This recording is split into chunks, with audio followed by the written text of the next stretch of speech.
Hi ಎಲ್ಲರಿಗೂ ನಮಸ್ತೆ, welcome to Aishwarya YouTube channel. ಎಲ್ಲರೂ ಹೇಗಿದ್ದೀರಾ? ಇವತ್ತು ಕ್ವಿಕ್ಕಾಗಿ ಜವಳೆಕಾಯಿ ಪಲ್ಯ ಹೇಗೆ ಮಾಡೋದು ಅಂತ ನೋಡೋಣ. ತುಂಬ ಕ್ವಿಕ್ಕಾಗಿ ಮಾಡ್ಬೋದು, ಹಾಗೆ ತುಂಬ ಟೇಸ್ಟಿಯಾಗಿರುತ್ತೆ. ನನ್ನ ಫೇವ್ರೆಟ್ ಕೂಡ. ಫಸ್ಟ್ ಇಲ್ಲಿ ಒಂದು ತವ ತೊಗೊಂಡಿದ್ದೀನಿ, ಅದಕ್ಕೆ ಸ್ವಲ್ಪ ಆಯಿಲ್ನ ಹಾಕ್ಕೊಂಡಿದ್ದೀನಿ. ಹಾಗೆ ಜವಳೆಕಾಯಿನ ವಾಶ್ ಮಾಡಿಕೊಂಡು ಚಿಕ್ಕದಾಗಿ ಕಟ್ ಮಾಡ್ಕೊಂಡು ಹಾಕೋತಾ ಇದ್ದೀನಿ, ನೋಡ್ತಾ ಇರ್ಬೋದು. ಇದನ್ನು ಎಣ್ಣೆಲೇ ಚೆನ್ನಾಗಿ ಫ್ರೈ ಮಾಡ್ಕೋಬೇಕು. ಯಾವ ರೀತಿ ಅಂದರೆ ಜವಳೆಕಾಯಿ ಮೇಲೆ ಈ ರೀತಿ ಕಪ್ಪಾಗಿರಬೇಕು, ನೋಡ್ತಾ ಇರ್ಬೋದು. ಈ ರೀತಿ ಒಂದು 20 ನಿಮಿಷ ಆದರೂ ನೀವು ಚೆನ್ನಾಗಿ ಫ್ರೈ ಮಾಡ್ಕೋಬೇಕು.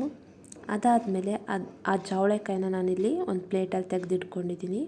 ಅದೇ ತವಕ್ಕೆ ಸ್ವಲ್ಪ ಆಯಿಲ್ನ ಹಾಕ್ಕೊಂಡು ಈರುಳ್ಳಿ ನೀವು ಯಾವ ರೀತಿ ಬೇಕಾದರೂ ಕಟ್ ಮಾಡ್ಕೋಬೋದು. ಕಟ್ ಮಾಡ್ಕೊಂಡು ಹಾಕ್ಕೊಂಡು ಎಣ್ಣೆಗೆ ಚೆನ್ನಾಗಿ ಫ್ರೈ ಮಾಡ್ಕೋಬೇಕು.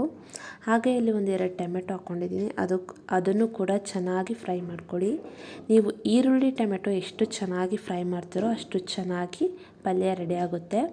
ಹಾಗೆ ಸ್ವಲ್ಪ ಉಪ್ಪನ್ನ ಹಾಕ್ಕೊಂಡು ರುಚಿಗೆ ತಕ್ಕಷ್ಟು, ಹಾಗೆ ನಾವು ಫ್ರೈ ಮಾಡಿರೋಂಥ ಜವಳೆಕಾಯಿನ ಹಾಕ್ಕೊಂಡು ಅದನ್ನು ಕೂಡ ಎಣ್ಣೆಯಲ್ಲಿ ಒಂದು ಸತಿ ಚೆನ್ನಾಗಿ ಮಿಕ್ಸ್ ಮಾಡ್ಕೊಳ್ಳಿ. ಅದಾದಮೇಲೆ ಸ್ವಲ್ಪನೇ ನೀರನ್ನ ಹಾಕ್ಕೊಂಡು ಚೆನ್ನಾಗಿ ಬೇಯಿಸ್ಕೊಳ್ಳಿ. ಇದೇನಂತ ನೋಡ್ತಾ ಇದ್ದೀರಾ, ನಾನಿವಾಗ ಜವಳೆಕಾಯಿ ಪಲ್ಯ ಹೇಗೆ ಮಾಡ್ತಾಯಿದ್ದೀನೋ ಅದೇ ಥರ ಹೀರೆಕಾಯಿ ಪಲ್ಯನೂ ಮಾಡ್ಕೊಂಡಿದ್ದೀನಿ. ತುಂಬ ಚೆನ್ನಾಗಿ ಕಾಣಿಸ್ತಾ ಇದೆ, ಅದಕ್ಕೋಸ್ಕರ ನಿಮ್ಗೆ ತೋರಿಸ್ತಾ ಇದ್ದೀನಿ. ಫೋನಲ್ಲಿ ಅಷ್ಟು ಚೆನ್ನಾಗಿ ಕಾಣಿಸ್ತಾ ಇಲ್ಲ. ಸರಿ, ಇವಾಗ ನಮ್ಮ ಜವಳೆಕಾಯಿ ಪಲ್ಯಕ್ಕೆ ಬರೋಣ. ನಾನು ನೀರನ್ನ ಸ್ವಲ್ಪನೇ ಹಾಕ್ಕೊಂಡು ಜವಳೆಕಾಯಿನ ಚೆನ್ನಾಗಿ ಬೇಯಿಸ್ಕೊಂಡಿದ್ದೀನಿ.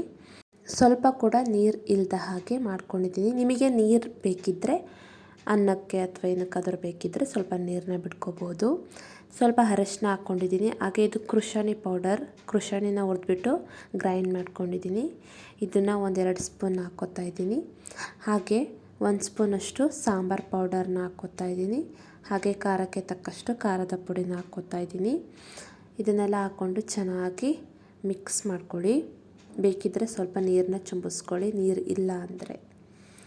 ಚೆನ್ನಾಗಿ ಮಿಕ್ಸ್ ಮಾಡಿಕೊಂಡು ಅದನ್ನು ಕೂಡ ಒಂದು 5 ನಿಮಿಷ ಚೆನ್ನಾಗಿ ಬೇಯಿಸ್ಕೊಳ್ಳಿ. ಇದಾದಮೇಲೆ ನಾನಿಲ್ಲಿ ಸ್ವಲ್ಪ ಕಾಯಿ ತುರಿನ ಹಾಕ್ಕೋತಾ ಇದ್ದೀನಿ. ಹಾಗೆ ಚಿಕ್ಕದಾಗಿ ಕಟ್ ಮಾಡಿರೋ ಕೊತ್ತಂಬರಿನ ಹಾಕ್ಕೋತಾ ಇದ್ದೀನಿ.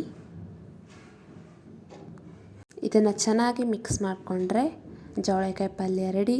ತುಂಬ ಚೆನ್ನಾಗಿರುತ್ತೆ, ನೀವು ಟ್ರೈ ಮಾಡಿ ನೋಡಿ. ಹಾಗೆ ಹೇಗಿತ್ತು ಅಂತ ಕಮೆಂಟ್ ಮಾಡಿ, ಲೈಕ್ ಮಾಡಿ, ಸಬ್ಸ್ಕ್ರೈಬ್ ಮಾಡಿ. Thank you for watching.